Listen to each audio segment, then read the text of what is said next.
आप कह रहे हैं कि बलवान दुकान बंद करा देगा। बिल्कुल सही फरमाया जनाब, तुम्हारी दुकान बंद हो गई दादा। संजीव बाबू, संजीव बाबू, सुन रहे हो या नहीं सुन रहे?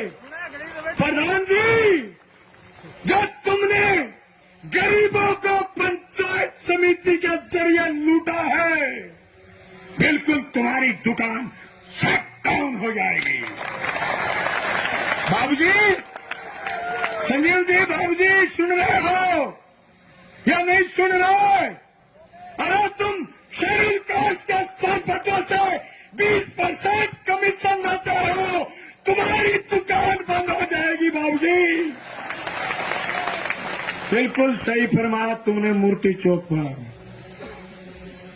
तुम्हारा डर हमें बहुत आनंद देता है बाबूजी, हमें बहुत मजा आता है तुम्हें डराने में। मुझे एमएलए बनने का ज्यादा शौक नहीं था। आप बना दोगे विधानसभा में, आपका बलवान सितारे की तरह चमकेगा।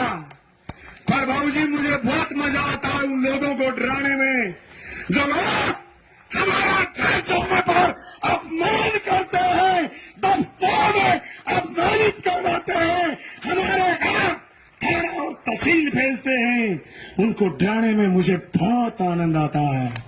इसलिए मैं तो दीवाना था इस बात का कि मैं आपको डरा पाऊं, उन लोगों के लिए जिन लोगों को तुम डराते हो। तुम गांधी गांव में चोरी कराते हो, फिर एफआईआर दर्ज नहीं होने देते। तुम चोरों को डराते हो, लोगों को विकास का पाठ पढ़ाते हो। तुम गांव को प्यासा मार के खारा पानी पिलाते हो, और तुम भानगढ़ में जाके भाषण देते हो विकास किया है। जब तुम्हें काला झंडा कोई दिखा दे तो तुम कहते हो बलवान ने दिखाया है। सही कह रहे हो बाबूजी, ये अगली बलवान ने ही लगाई है। That is democracy. यही तो है लोकतंत्र। मैंने किसी को गाली निकालना नहीं सिखाया बाबूजी, बोलना सिखाया है। सिखाऊंगा, बहनों को भाइयों को सिखाऊंगा, अदब से पेश आएंगे। 36 मुकदमे हुए मेरे पर। मैंने कभी मेरे दूसरे साथी को आगे नहीं किया। मैं खुद हर्ज मर्ज का धनी बनाऊं भाई। अवैध शराब के खिलाफ लड़ा था मैं इस इलाके को नशे से बचाने के लिए। मेरे पर जानलेवा हमला हुआ था, हजारों लोग भादरा में आए थे। प्रदीप जी, मैंने चिट्ठी भेजी थी कामरेड हेतराम बेनीवाल के हाथ हिसार के हॉस्पिटल से। मैंने कहा था मेरे पर हमला हो गया, मैं राजनीतिक जवाब दूंगा। मेरा कोई साथी अनुशासन अगर तोड़ देगा तो मेरे संघर्ष को पलीता लग जाएगा। मैं तो अवैध शराब के खिलाफ लड़ रहा था, मेरे साथी लड़ रहे थे। हमने कुर्बानी दी है, हमने संघर्ष किए हैं जनता के लिए। मैं बहुत लड़ना चाहता हूं हुकूमतों से। अगर आप मुझे जितने मजबूती से आए हो उतनी मजबूती से विधानसभा भेज दोगे। मैं बात करना चाहता हूं गहलोत की सरकार से, वसुंधरा की सरकार से। मैं उन हुक्मरानों से बात करना चाहता हूं। तुम हमें बेवकूफ कैसे बना सकते हो चकबंदी के नाम पर? तुम हमें बेवकूफ कैसे बना सकते हो खाड़ा निर्माण के नाम पर? तुम हमें बेवकूफ कैसे बना सकते हो हमारे स्वामियों की ढाणी में 4 एमआरएन सहित हमारी विधानसभा के 17 गांव में आप स्कूल बंद कैसे कर सकते हो? आप हमें बेवकूफ कैसे बना सकते हो? आप हमारी बात क्यों नहीं सुनते? आप जब मुख्यमंत्री रह गई थी वसुंधरा जी, तो आपने कैसे कह दिया दूसरी बार 13 के चुनाव में कि मैं बिरानी क्षेत्र को नहरी घोषित कर दूंगी? वसुंधरा कह गई हम हार तो गए पर भादरा नोहर, एटा, शिंगरासा, सुई, शावर, सदासा, लोणकोटसा, वसुंधरा की नाश में गुप्त नहीं रख। क्यों? मैं इस मंच से तीसरा चुनाव लड़ रहा हूं। आपको यहां कह सकता हूं कि मैं चुनाव जीत गया तो आपके घर सोने के सिक्के बरसा दूंगा? नहीं, मैं ये कह सकता हूं कि आपके हिस्से में आने वाला हर चीज आपको मिले, चाहे वो खाद्य सुरक्षा का आदमी हो, चाहे वो बीपीएल का आदमी हो। बलवान पूनिया, अगर आप विधायक बनाते हो तो आपके हिस्से में डाका डालने का काम नहीं करेगा, जैसे आज से पहले विधायक करते रहे हैं। ये मैं कह सकता हूं।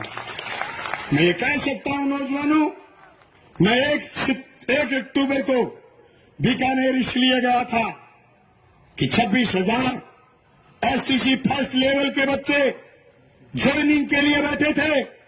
मैं उनको संबल देने के लिए, उनको हौसला देने के लिए इसलिए गया कि पूरे राजस्थान के बच्चे थे, कोई उनकी सुध लेने वाला नहीं था।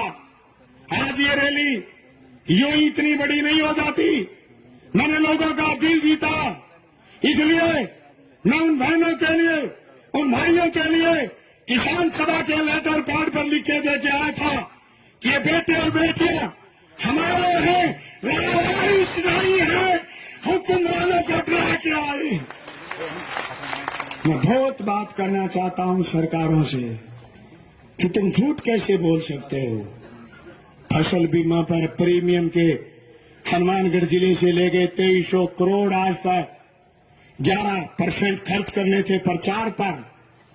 सिर्फ लाल झंडे को छोड़ के आज जो एमएलए का चुनाव लड़ने वाले लोग बीमा कर रहे, वो कभी बीमा का जिक्र नहीं करते थे। मैं तो कह रहा था रोहतास सोलंकी से, साथी जिस दिन रैली हो एक गरम खंबा रैली स्थल पर खड़ा कर देना। बलवान पूनिया उस खंबे पर चढ़ेगा, क्या पता मेरे पीछे पीछे ये भी तड़वे जड़वा ले। मैं कहना चाहता हूं, अगर आपने मुझे राजस्थान की विधानसभा भेज दिया तो भानगढ़ की समस्या के लिए ये 3 विधायकों को आप काले झंडे दिखा रहे हो, ये अगले दिन ज्ञापन उठा के खड़े हो जाएंगे या फिर दफ्तर दाखिल हो जाएंगे। नए छोरे आएंगे, नई राजनीति होगी। कांग्रेस बीजेपी के छोरे भी संघर्षों के जरिए आगे निकलेंगे। ये घर बैठ के राजनीति करने वाला सिस्टम बंद हो जाएगा। मेरा संघर्ष का संदर्भ यही था। अरे 2015 में जब रेलवे आमान परिवर्तन का काम चल रहा था, मैं 64 और 65 सारा फाटक के लिए मैंने 3 जलसे किए।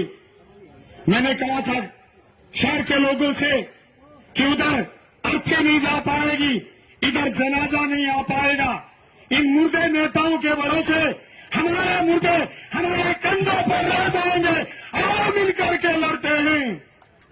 मुझे पहले पता था ये कुछ नहीं कर पाएंगे, ये तो चमचागिरी करने वालों का साथ देते हैं, जनता के साथ नहीं है। इसलिए अंडर ब्रिज और ब्रिज में कुछ नहीं किया। मुझे विधानसभा भेजिए, अंडर ब्रिज बनेगा। पहले तो और ब्रिज का मन था, अब कुछ बात ऐसी हो गई कि और ब्रिज वहां सेट नहीं होगा, अंडर ब्रिज बनाएंगे।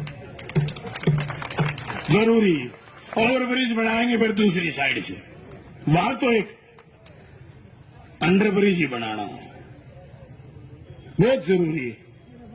डुगराना से कोई बाबा आ जाए हार्ट के पेशेंट, वो उस फाटक पर ना रह जाएं, ये दर्द मेरे सीने में 2015 में भी था। इलेक्शन तो 18 में होना था। हम लड़े साथी हर उस बात के लिए जिस बात के लिए लड़ना जरूरी था। अरे मूंग, ये विकास की बात कर रहे हैं।